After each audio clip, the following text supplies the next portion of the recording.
I have a really shitty story to tell you today, so if you're not in the headspace for something dark and unpleasant, then just scroll away, please. So my story takes place in the 1980s and 1990s, and it takes place in the bedrooms of newly married couples in Sylhet. So what was happening in these bedrooms? Well, you had newly married couples who wanted to go to the UK to join their spouses.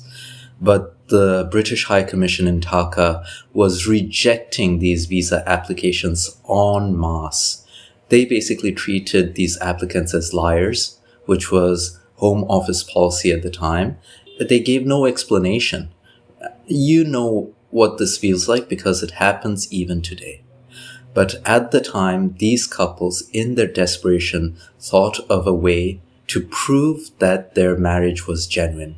And they did this by taking photographs of their most intimate moments. Yup, they were calling in photographers to come in, and young women who had never even undressed before a member of their family were being asked to perform explicit sex acts in front of a stranger who would photograph them, and then these photographs would be sent to the immigration and visa officers in Dhaka. And these visa officers would presumably look at these pictures and say, oh, these people are having sex, so surely they must be married. That was the thinking behind the pictures. But of course, there was no such guideline, and basically it was consular officers getting their jollies by looking at pictures of young women in vulnerable states, and they did nothing about it. They did not put up a single notice. They did not spread the word that you don't have to do this. They let this happen. My father was working there in that consular section back in the 80s, along with a whole bunch of other Sylhetis, because at that time, most of the applicants from Bangladesh were from the Sylhet region.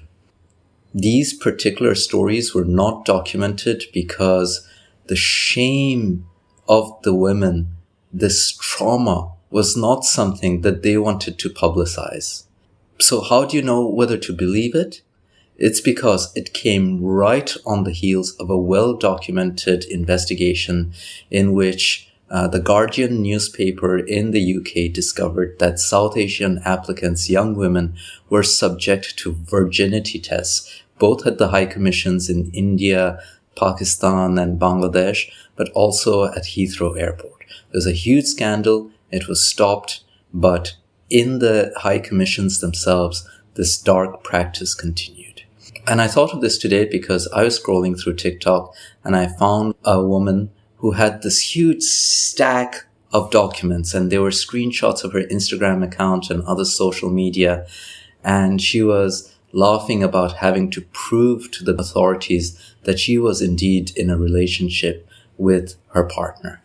So the more things change, the more they stay the same, except that what was once something that was unofficial, that just happened, well, it has been digitized, and we are still subject to all of these distrust, and we are forced to reveal the deepest corners of our private lives just to prove that we are good people, that we are not going to blow things up, that we are not going to be a burden on the state, and that like good little Bangladeshis, that we will return to Bangladesh once our studies are over, once our visits are over, once our relatives are dead.